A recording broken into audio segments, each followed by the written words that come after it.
여러분 용서와 위로의 마음을 가지고 야단도 치시고 징계도 하세요.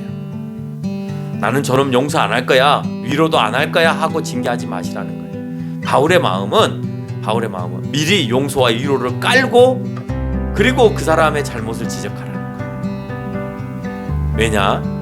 이 일로 인해서 징계받은 사람이 더 큰 근심에 잠길 것에 대해서 안타까운 마음을 품고 있기 때문에 그렇습니다. 마지막으로 바울은 용서는 사람을 위해서 했다기보다는 그리스도 앞에서 한 것이다고 본문 10절에서 언급을 합니다. 아니, 그리스도가 나를 용서하는 것처럼 나는 당연히 용서를 해야 되는 사람이야 라는 말이에요.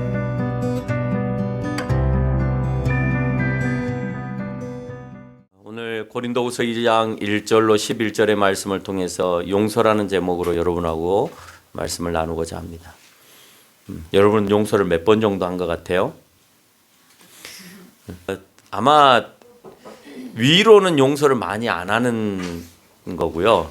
특히 한국 사람들의 경우나 사람들의 성향이 그래요. 위로는 용서를 안 해주려고 하고 아래로는 마냥 용서를 해야 되는 상황이 아닌가 이런 생각들을 해봅니다.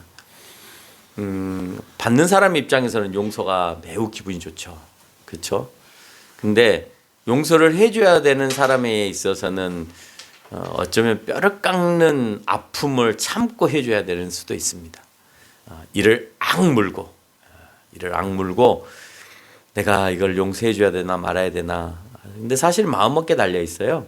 내가 오늘 용서를 해줘 버려야 되겠다 라고 생각하면 그냥 쉽게 해줄 수 있는 건데 그 안에 이제 여러 가지 주판을 튕기고 계산을 하고 과거에 네가 나한테 어떻게 했는지를 다시 한번 묻게 되면 용서하기가 이제 그 다음부터는 어려워지기 시작하는 거예요.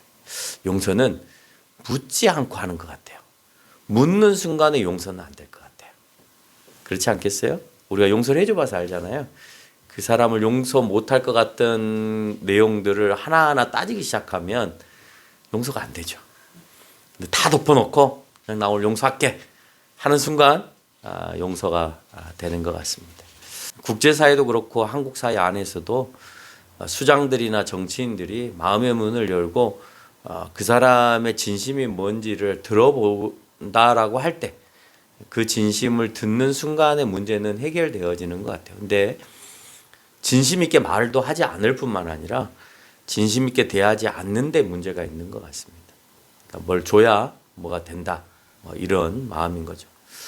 오늘 본문 안에는 여러 가지 단어들이 중복되어져서 설명을 하고 있는데요. 특히 반대적인 단어들을 많이 사용을 하고 있어요. 근심이라는 단어를 사용하면서 기쁨이라고 하는 단어를 사용하거나 눌림이라고 하는 단어를 사용하면서 또 눌림과 걱정이라는 단어를 사용하면서 한편으로는 용서와 위로라고 하는 단어를 사용합니다. 감정의 다양한 표현들을 오늘 바울이 하면서 바울이 왜 이런 감정적인 표현들을 오늘 본문에서 사용하고 있을까 하는 것을 한번 고민하게 됐어요. 고민하는데 그 고민하는 내용들의 글들을 쭉 읽어 내려가면서 내 마음 앞에 걸리는 요절들이 있었는데 그 요절은 다른 것이 아니라 내가 눈물로 너희에게 편지를 쓴다라는 대목에서 내 마음에 와서 그게 확 꽂히는 거예요. 4절의 말씀에 보면 그래요. 내 마음에 큰 눌림과 걱정이 있어 많은 눈물로써 너희에게 써노니. 편지를 쓸 때 눈물로 쓰는 거예요. 눈물로. 근데 그 눈물로 쓰는 것이 용서를 해주지 못할 것 같은 그런 상황을 용서를 해가면서 눈물로 쓰는 거예요.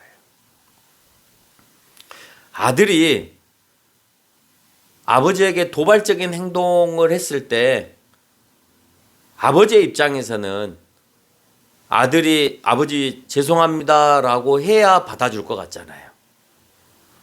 근데 오늘 바울의 마음의 심정을 가지고 생각을 하면 왜 그랬을까 왜 저런 도발적인 행동을 했을까 하는 것을 내가 계속해서 생각하고 고민하고, 그래서 제가 저렇게밖에 할 수 없었던 것을 내가 내 마음에서 이해하고, 또 그것을 내 마음 스스로가 어루만져 가면서까지 내가 너희들에게 이렇게 말한다라고 하는 거예요. 편지를 쓴다라고 하는 거예요. 용서는요, 용서는 나한테 잘못한 사람의 마음을 그 사람의 편에서 헤아리지 못하면 용서는 안 돼요. 그러려면 그 사람들을 향한 나의 고통의 몸부림이 있어야 되는 거예요. 그 마음의 그 착잡한 심정을 오늘 바울은 고린도 교인들을 향하여서 나타내 보이고 있는 겁니다. 내 마음이 이렇게 복잡해. 내 마음이 쉽게 너희들한테 편지한 거 아니야. 정말 내가 눈물로써 너희 교회를 바라보면서 쓴 거야. 근데 그 눈물이 나중에는 뭘로 바뀌느냐? 증오와 원수와 원망이나 아니면 걱정이나 근심에서 다른 한편으로 사랑과 위로의 마음으로 바뀌어가면서 그 안에 그리스도의 마음을 느끼는 그 느낌의 눈물로 승화되어지더라는 거예요. 참 신기한 게, 우리는 일상의 모든 일들을요, 결국 어디에다가 다시 대조를 해야 되냐면 그리스도의 마음에다 갖다 놔야 돼요. 예수님이라면 과연 이 상황을 어떻게 하셨을까? 그랬을 때 나오는 눈물이 있거든요. 예수님의 마음을 헤아리면서 나오는 그 눈물이 있어요. 내가 잘했고 못했고의 의미가 아니라 내가 지금 그리스도의 마음으로 살아가고 있느냐 살아가지 못하느냐에 대한 마음을 가지고 내 마음을 요동하게 만드는 게 있어요. 그 마음으로 오늘 나는 너희에게 편지를 쓴다라고 표현하고 있는 겁니다.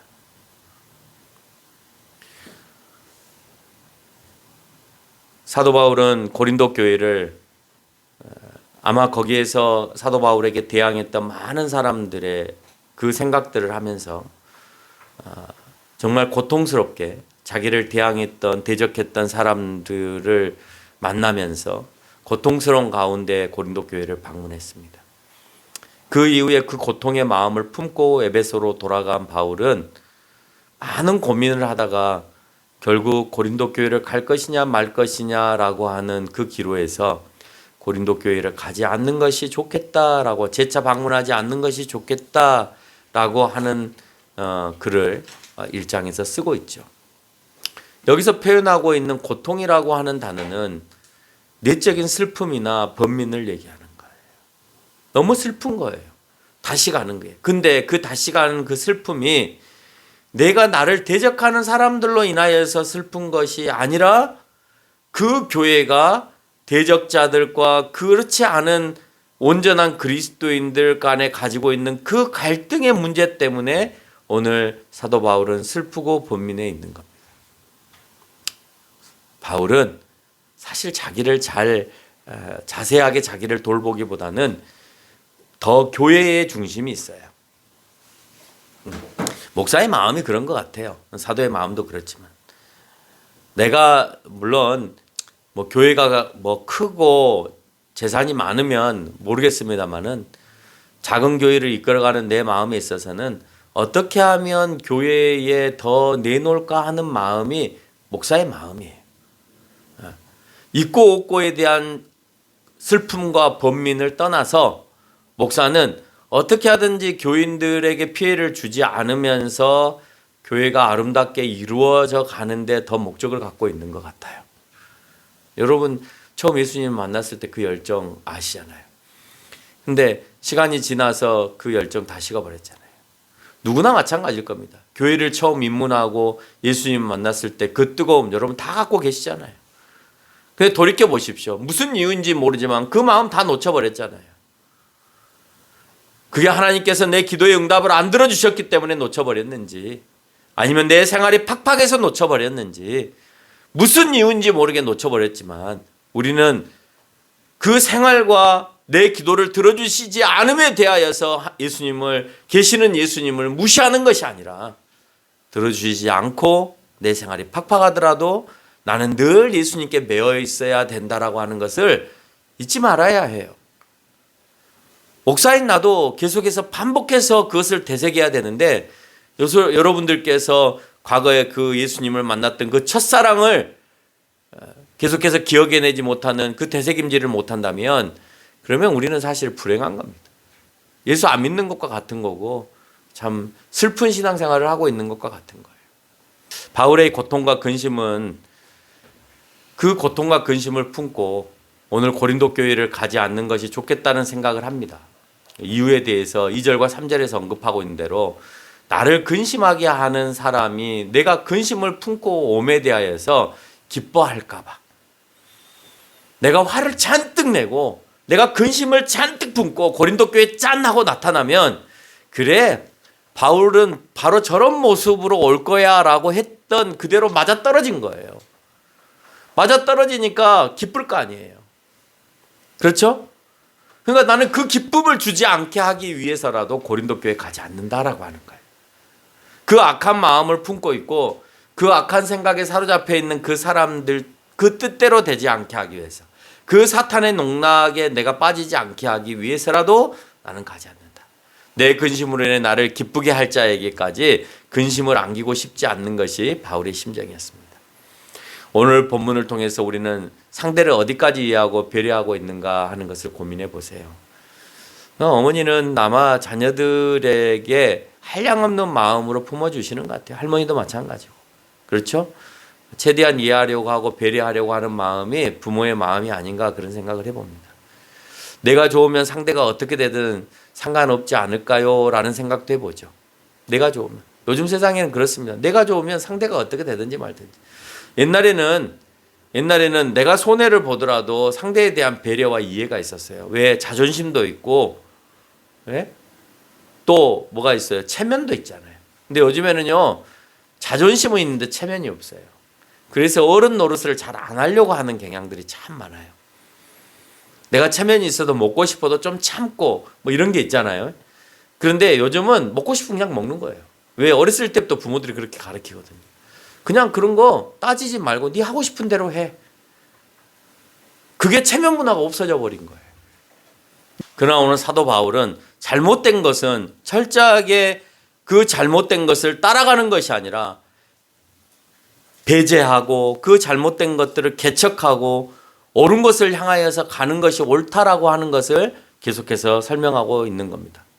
배려만이 어떤 것을 이해하고 무엇을 배려했냐가 굉장히 중요합니다. 아무렇게나 배려하고 아무렇게나 이해하라는 뜻이 아니에요. 세상이 아무리 그렇게 간다 하더라도 아니다라고 말할 수 있어야 되는 것입니다. 바울이라고 헌신의 힘을 다해서 세운 교회를 방문하고 싶지 않았겠습니까? 본인이 헌신의 힘을 다해서 세운 교회입니다. 정말 헌신을 해서 세운 교회입니다. 근데 왜 안 가고 싶겠습니까? 바울은 고린도 지역에 가고 싶은 마음이 굴뚝 같았을 거예요. 그러나 모두를 위해서 자제하는 거예요. 그 모두는 그 교회 안에 있을 불어닥칠 그 풍파와 그 고민과 그 고난 그걸 막아내기 위해서 내가 안 가는 것이 좋겠다라는 겁니다. 또다시 방문해서 교인들에게 줄 수 있는 근심과 상처를 아예 차단하겠다는 것이 바울의 생각이에요. 바울은 1장 24절에서 이렇게 말하고 있습니다.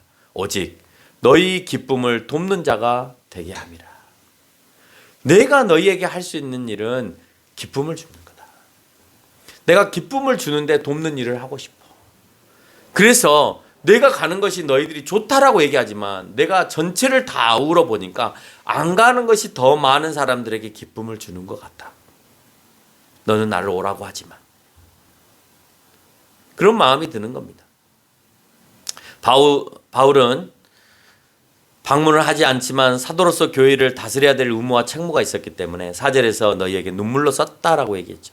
얼마나 몸부림치고 글을 썼는가 하는 것을 알 수가 있습니다. 그런데 중요한 것은 이 글은 고린도 후서의 이 글이 아닙니다. 그래서 성경 해석은 굉장히 중요한 거예요. 그냥 그 글의 문맥만 따라서 읽어보면 고린도 후서 이 편지를 쓴 거 아니야 라고 우리는 단정을 내리고 성경을 해석할 수가 있는데 그렇지 않고요. 고린도후서를 끝까지 읽으면 7장 8절에서 보면 디도편으로 보낸 그 편지가 있습니다. 그 편지는 아직 그 출처가 밝혀지지 않았어요. 알 수 없는 책이에요. 알 수 없는 편지.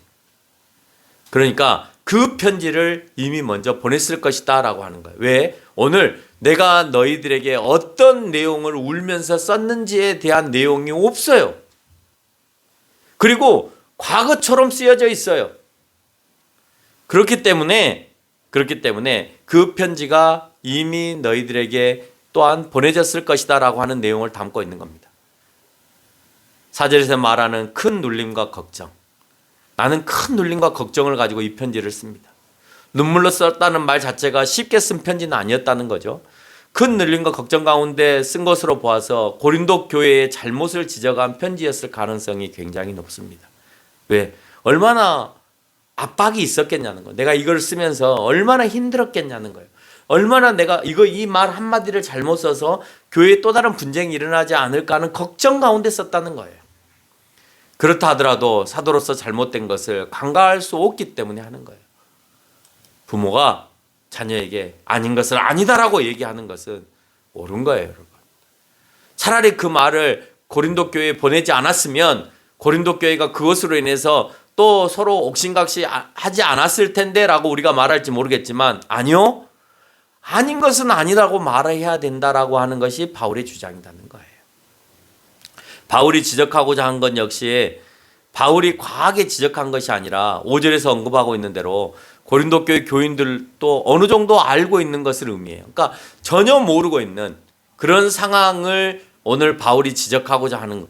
나에게 특별히 개인적으로 와서 공격한 거 이런 거 얘기하는 것이 아니라 고린도 교인들도 다 알 법한 그 내용을 가지고 나는 너희에게 지적하고자 한다라는 거예요. 그래서 6절에서 나는 그들을 벌받는 것이 마땅하다라고 그렇게 말하고 있습니다. 고린도 후서를 통해서 고린도 교회에 보낼 수 있었던 것은 적어도 바울이 돌아다니다가 한 번쯤 가는 외부인들처럼 그냥 돌아다니다가 이 교회 한번 들려볼까? 전에 내가 있었던 교회니까 그런 교회가 아니라는 거죠. 4절 하반절에서 언급하고 있는 대로 바울은 칠이나 징계의 목적이 아닌 저들을 향한 넘치는 사랑과 고린도 교회에 대해서 대하고 있는 태도를 보입니다. 그만큼 관계가 있다는 거. 한 번쯤 지나오다 오는 교회 같으면 그런 말을 하지 못한다라고 하는 거죠. 관계를 갖고 있고 그 사람들에 대하여서 내가 깊이 생각하는 바가 있기 때문에 오늘 또 내가 사랑 가운데에서 고린도 교회를 대함으로 치리와 징계를 내리는 것이다 라고 볼 수가 있는 거예요. 그래서일까요? 바울은 잘못을 지적하고 있지만 고린도 교회를 향해서 7절에서 보니까 차라리 그를 용서하고 위로하라라고 말합니다. 그의 근본적으로 깔려 있는 것은 칠이나 징계가 목적이 아니에요. 그건 반드시 해야 될 일이에요. 그렇지만 돌아오는 그들을 향하여서 용서와 위로가 미리 준비가 되어 있는 거예요. 아무리 부모가 따끔하게 야단을 친다 하더라도 잘못했습니다라는 그 자녀를 더 이상 야단치지 못해요. 그래, 그럼 다음에는 하지 말아라. 그렇게 되는 거죠. 그러니까 바울은 오늘 돌아올 그들을 향해서 미리 마음을 먹고 있어요. 용서할 마음, 위로의 마음. 여러분, 용서와 위로의 마음을 가지고 야단도 치시고 징계도 하세요. 나는 저놈 용서 안 할 거야, 위로도 안 할 거야 하고 징계하지 마시라는 거예요. 바울의 마음은 미리 용서와 위로를 깔고 그리고 그 사람의 잘못을 지적하라는 거예요. 왜냐? 이 일로 인해서 징계받은 사람이 더 큰 근심에 잠길 것에 대해서 안타까운 마음을 품고 있기 때문에 그렇습니다. 그래서 8절에 보니까 사랑을 그들에게 나타내라 라고 표현하고 있습니다. 지적은 내가 할 테니까, 바울인 내가 할 테니까 너희는 그들을 용서하고 사랑으로 징계당한 사람을 좀 대해줬으면 좋겠다. 왠지 모순 같죠? 징계는 할 테니까. 그렇지만 서로 포용하고 사랑하고 용서해줘라. 그러나 모순이 아닙니다. 그건 함께 가야 되는 겁니다. 거룩하지 못한 교회는 교회로서의 그 값과 그 빛을 다 잃어버린 상태가 되기 때문에 교회가 교회다워지기 위해서는 그 다시 빛을 얻어가야 되잖아요. 그러려면 악함 가운데 있지 않고 선함 가운데로 나와야 되는 것이 맞는 거예요. 그러면 그들에게 잘못이 지적되어지고 자기들이 고친다고 하면 거기 안에 교회는 사랑과 위로라고 하는 더 멋진 포장으로 그들과 함께 해야 된다는 거. 그랬을 때 그 교회는 더 빛이 난다는 거예요. 바울은 당연히 잘못을 바로잡아야 될 사도의 위치에 있습니다. 그러나 같은 교인은 상대가 뉘우치면 감싸 안아야 될 것도 교인들이 해야 되는 의무예요. 그래서 그 훈련을 오늘 사도 바울은 시키고 있는 거예요. 그들에게. 지적은 내가 할게. 너희가 하지 마. 너희가 하면 싸우니까.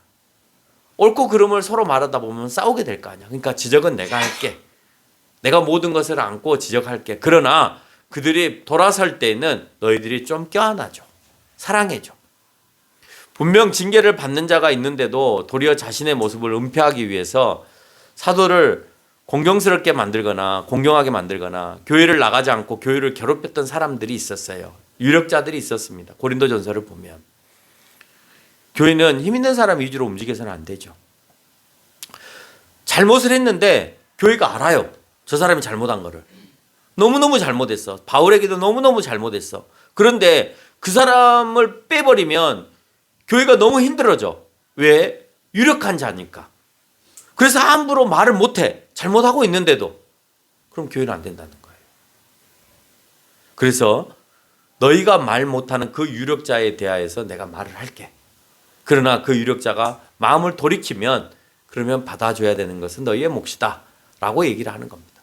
바울이 이렇게 사랑으로 용서해 주기를 원하는 발언을 통해서 아마 바울의 마음을 아프게 한 사람들, 바울의 권위에 대항한 사람들에 대해서 용서와 사랑을 요구하고 있습니다.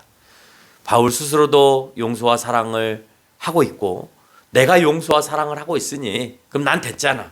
나한테 대항하는 저들을 향해서 내가 용서해 주겠다고 하니 너희도 이제 그만 용서해 줘라 라고 얘기를 하는 겁니다.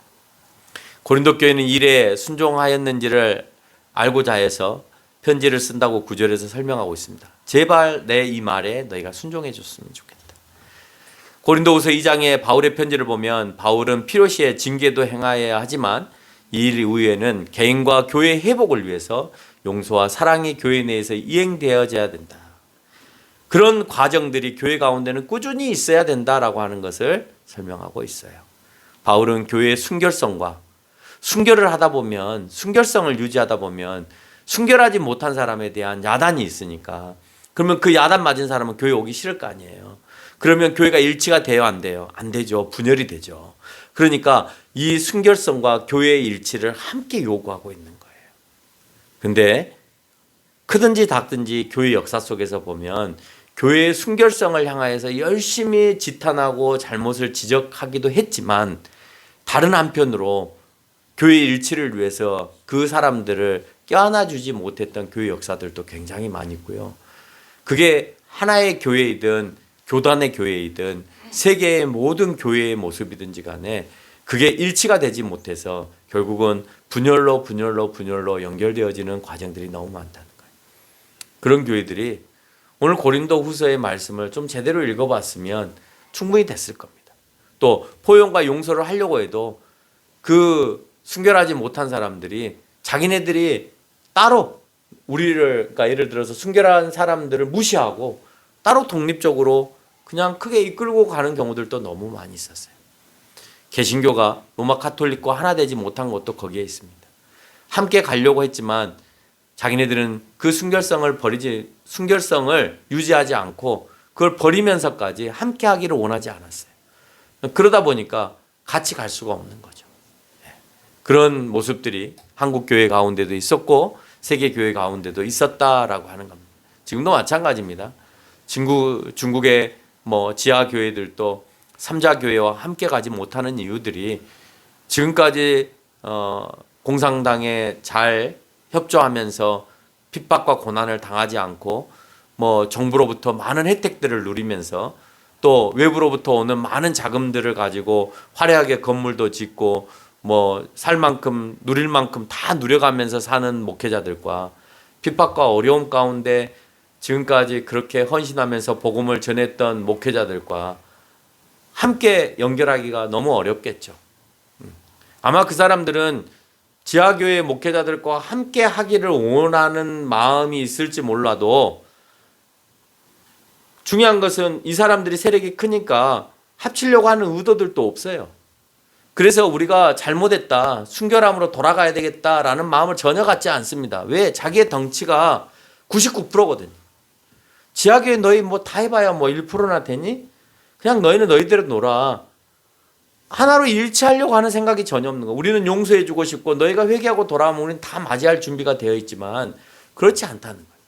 근데 세계 방방곡곡은 그런 모습의 교회들이 너무나 많이 있어요. 그러나 오늘 우리 바울이 얘기하기는 그들이 용서를 구하고 오면 받아준다는 거예요. 재건교회는 그랬습니다. 너희가 용서해라. 2달간 회개해라. 그러면 용서할게. 너희가 일본 사람들한테 우리를 고자질을 했던, 우리를 넘겼던, 어쨌든 2개월간 충분히 회개하고 다시 교회로 복귀하면 우리는 받아준다. 그러나 필요 없다. 너 1%도 안 되지 않냐. 그냥 우리 99%가 한국교회 그냥 이끌고 갈게. 그냥 무시해버린 거예요. 그러니까 함께 갈 수 없는 상황이 되어버린 거죠. 그러면 그들이 똘똘 뭉쳐서 하나의 교회가 됐느냐? 아니에요. 그 안에서 또다시 그 불손한 마음들을 가지고 또 분열되고 분열돼서 하나의 교단이 아니라 지금은 장로교 안에서만도 거의 300개의 교단을 이루고 있어요. 근데 그들이 순결하느냐 아니냐 이 문제가 아니라 누가 교권을 갖느냐 마느냐, 왜 네가 총회장을 해야 해? 라는 그런 생각들로 인해서 교회가 힘들게 되어졌다는 거예요. 바울의 심정이었으면 만약에 그랬을까요? 아니었을 거라고 생각해요. 그냥 모른 척하고 나았을 거라고 생각을 해요. 오늘 마지막으로 바울은 용서는 사람을 위해서 했다기보다는 그리스도 앞에서 한 것이다고 본문 10절에서 언급을 합니다. 내가 한 것처럼 보여지지만 바울은 더 겸손해요. 아니, 그리스도가 나를 용서하는 것처럼 나는 당연히 용서를 해야 되는 사람이야 라는 말이에요. 나는 용서를 해도 되고 안 해도 되는 것이 아니라 나는 그리스도 앞에서 용서한 거야 라는 말은 나는 항상 그리스도의 자녀이기 때문에 용서할 마음을 갖고 살아야 돼 라는 거예요. 그래서 왠지 목회자들은 용서도 잘해야 되고, 그렇죠? 마음도 넓어야 되고 포용심도 있어야 된다는 말이 사실 이 말씀 안에 다 내포되어 있는 것입니다. 그래서 오늘 또 힘들게 사시는 분들로부터 사실 오늘 선물도 받았습니다. 하지 말라고 계속 얘기를 하고 당신이 좀 생활이 형편이 펴지면 해라 라고 얘기를 하는데도 늘 하는 소리가 그거예요. 내가 목사님께 했습니다마는 사실 주님께 한 겁니다. 주님이 그 마음을 주셨으니까 내가 하는 거지, 그걸 안 하면 제가 어떻게 하겠습니까? 그렇게 하면서 선물을 주는 분들이 계세요. 근데 받아도 목회자는 너무 마음이 불편해요. 우리 권사님도 어렵게 사시는데 뭐 명절이라고 꼬박꼬박 챙기시거든요. 안 했으면 좋겠어요. 솔직한 마음. 왜 그러냐면 내가 좀 더 낫지 않을까요? 아, 권사님 좀 나으세요? 예, 권사님 좀 더 나으시답니다. 받고도 불편한 거예요. 좀 넉넉하신 분들이 선물을 하면 기쁜 마음으로 받죠. 근데 그렇지 않기 때문에 참 그래요. 근데 어느 교회든지 가보면요, 많이 있는 사람들이 안 하더라고요. 없는 사람들이 더 잘해. 그러니까 마음은 계속해서 목회자들은 불편해. 예. 정말 없는 권사님들이 정말 쌈짓돈 털어서 명절이라고 뭐 사오시고 뭐 고향 내려간다고 여비에 보태라고 갖고 오시면 너무 다른 데에서 목회를 할 때도 너무너무 불편한 거예요. 좀 있는 사람들이 하면 좋은데 있는 사람들은 쳐다보지도 않아요. 참 너무 안타까운 거죠. 바울은 어쩌면 용서받아야 될 사람을 위해서 용서했다기보다는 주님께서 원하시는 교회의 일치와 교회 평안을 위해서 당연히 해야 되니까 한 거예요. 그 외에 1장 23절로 24절에서 언급하고 있는 대로 성도들의 영적인 유익과 기쁨을 주기 위해서 하는 겁니다. 내가 왜 하냐? 결국은 그들에게 영적인 유익을 주고 기쁨을 주기 위해서. 근데 그 영적인 유익과 기쁨은 그들에게 주는 것처럼 보여지지만 나에게 있는 거예요. 나에게. 용서해주고 나서 나에게 기쁨이 있고 유익이 있는 거예요. 여러분, 다른 사람에게 기부를 하고 나누는 것이 다른 사람에게 줬다고 생각하지만 그렇게 줌으로 인해서 나에게 유익과 기쁨이 있잖아요. 내가 넉넉해졌잖아요. 내 마음이 넉넉해지고 평안해졌잖아요. 우리는 그걸 사는 거예요. 근데 몰라요. 움켜잡은다고 해서 내가 넉넉해지고 기쁨이 있는 것처럼 보여질지 모르겠지만 오늘 바울의 심정은 그런 게 아니었어요. 이 마음은 앞서 설명한 대로 그리스도인의 용서의 마음을 바울이 대신한 것밖에 없다, 이런 겁니다. 바울은 이렇게 하지 않은 것이 사탄에게 내가 속하는 것이라고까지 설명을 하고 있습니다. 내가 이렇게 하지 않으면 그럼 결국 이 마음을 주시는 이가 그리스도이신데 그럼 나는 어디에 속하는 거냐? 안 하면 나는 사탄에 속하는 거 아니냐라고 하는 것입니다. 하나님께서 보시기에 한쪽만 좋은 쪽을 선택하는 것이 아니라 바울은 두 쪽 다 좋게 하기 위한 결론을 내리기 위해서 그리스도 앞에다가 그 문제를 내려놓고 주님, 이 일을 어떻게 하는 것이 좋겠습니까? 라고 물으면서 주님이 보시기에 합당한 그 선택을 하기 위한 노력과 눈물의 기도가 오늘 사도 바울 가운데 있었다라는 사실을 기억하면서 살아가는 저와 여러분이 되시기를 바랍니다.